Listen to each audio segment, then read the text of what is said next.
Hi guys! Welcome back to my channel. So, in today's video, we will be doing another review. And I'm very excited kasi hindi na to BB cream, hindi na to lip tint. Iba naman yung i-review natin guys kasi I'm all about new stuffs. Kasi yung channel ko is mostly for beginners and for mga simple na makeup kasi yun din naman yung mga bet ko. So, alam niyo naman guys yung struggle ko sa eyeliner, like,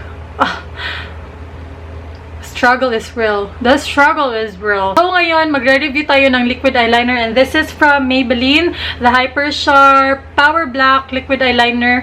I got this sa SM Department Store, naka-sale. Instead of $299, $250 or $249 na lang siya. So, less than 50 pesos. Naka-sale siya up until December 31st. So, pwede nyo pa siyang makuha. And sa pagkakaalam ko, guys, paborito din to ni Miss Anne. So, I trust her. I trust her instincts and her judgments. So, I got this. Gusto kong i-try kasi sabi niya, okay daw to.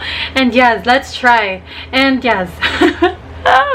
Nakakadaldal ko na. Ubusan ako ng mga isusulti. But yeah, I hope you guys enjoy these kinds of videos, guys. Like, please like this video kung gusto nyo yung mga try this, try that. Mga ganun sa video ko para, para sabay-sabay tayong matuto. Okay? So yeah, let's start.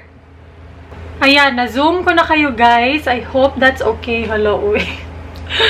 Obvious ba na hindi ako nagsuklay? As always. So, for the packaging, it's just a simple liquid eyeliner, guys. Metallic red yung cap niya, and then black lang dito. So, simple lang. And then, yung applicator niya is felt tip na medyo mahaba. So, let's see kung mas madaling gumawa ng wing eyeliner gamit to. So, let's see. Natatakot ako. Gagawa muna ako ng linya, guys. Like, straight line lang muna before tayo mag-flick-flick kasi alam niyo.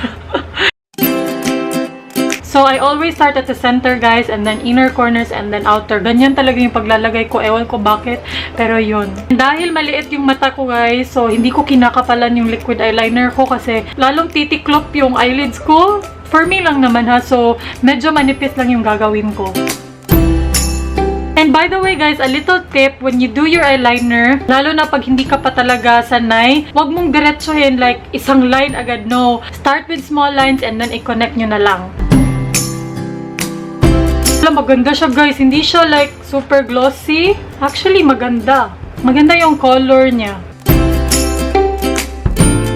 Ha! Madlock to ko. Na-flick ko ba? Ang hirap i-film nito. Oy, hindi ko alam kung focus ako. Ayan, ganyan lang, guys. Kada guhit nyo, pahinga muna kasi pag nag-blink kayo, doon yun na messed up yung eyeliner. So, blink ng blink. Rest ng rest. Nagawa ko naman yung flick. Yeah, tama nga, guys. Madali nga siyang gamitin. Like, sobrang dali. Like, umuagi mo siya dumaan. Nandito na naman yung umagat. Nag-show up kasi agad yung product. Kaya hindi mo na kailangang mag-go over a few times. So, I like it. I kinda like it. Tingnan niyo yung flick, guys, na nagawa ko. Ayan. Kasi sobrang nipis ng felt tip applicator niya kaya sobrang sharp ng ating wing. Pero ewan ko kung wing na yan para sa inyo. Pero para sa akin, wing na yan. Okay naman siya, guys. Let's do the other eye. Tatahimik na ako kasi hindi na naman to mag-ano, guys.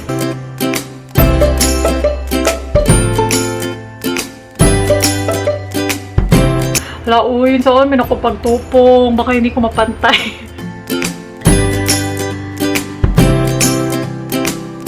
Hala! Wait lang nga, saan na ba to?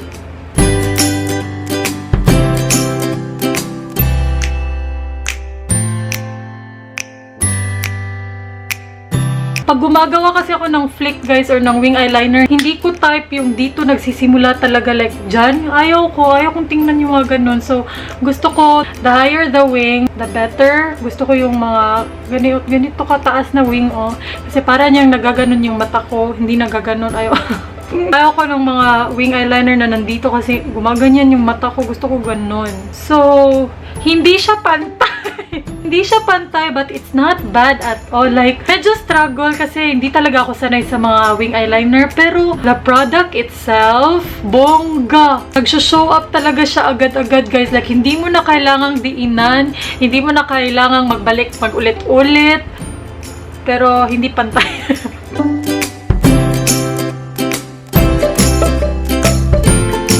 I know it's not perfect, I know it's not that even, pero ito lang yung kinaya ng powers ko. Pero, nandito ako para sabihin sa inyo na gandang-ganda ako sa kanya, guys. Like, for 249 or 250 pesos, super ganda na ng quality. Like, paglagay mo pa lang, hindi mo na kailangang diinan, guys. Kasi yung ibang liquid eyeliners na na-try ko, kailangan mo siyang diinan and then kailangan kang magbabalik-balik ng connect sa mga linya na ginawa mo. Pero ito, para mo lang siyang hinihiga sa eyelids mo and then, yun, umaagi na siya. Like, nakikita na agad yung product. So yeah, the product itself, mas nakatulong siya na hindi ako mag-struggle sa paglalagay ng eyeliner. And napakaganda ng color niya. Ang color niya, tingnan nyo, black na black. And hindi naman siya super matte, pero hindi siya glossy unlike other liquid eyeliners. Kaya hindi rin ako nag-wing eyeliner kasi parang feeling ko hindi bagay sa mata ko. But yeah, tama nga si Miss Anne. Maganda to and mas easy yung application. Mas napapaano niya talaga yung application, guys. Mas napapadali niya talaga yung application. And super sulit kasi pigmented na pigmented. So, I'm very impressed and I'm very happy na kinuha ko to, guys. I'm very happy na na-purchase ko siya while it's on sale kasi super sulit. And yes, wala na akong ibang masabi, guys. It's super sulit. So, sa mga beginner dyan, katulad ko sa pagbiwing eyeliner, pwede kayong gumamit ng scotch tape na hack. Yung nilalagyan nyo ng scotch tape yung dito nyo and then gumamit kayo ng liquid eyeliner or gel eyeliner para mas perfect yung wing eyeliner nyo. Hindi ko yun ginawa kasi gusto kong magpaka-pro. Bakit? So overall, I really like the product. This is worth picking up, you guys. Lalo na sale pa sa Maybelline ngayon. Punta na kayo sa Maybelline. Kumuha na kayo ng ganito kasi I think madali talagang mag-sold out yung mga naka-sale na products ng Maybelline. Yung iba nga, like yung Hyper Curl Mascara na 149, sold out kaagad dun sa SM na nabilhan ko. Bumili na kayo kasi sale pa. And maganda to pang practice ng liquid eyeliner. Kahit hindi wing, maganda to pang liquid eyeliner lang talaga. Basic liquid eyeliner. So yan. So I think that's it for a review. I'm very happy for the review. Kasi hindi lang kayo ang natuto rin ako. So if you like more reviews, you guys just thumbs up this video and comment down below kung anong mga products yung gusto nyong itry ko and sabay-sabay nating pag-aralan gamitin. So yeah, I appreciate all the likes and comments, you guys. And yeah, thank you so much for watching and I'll see you soon.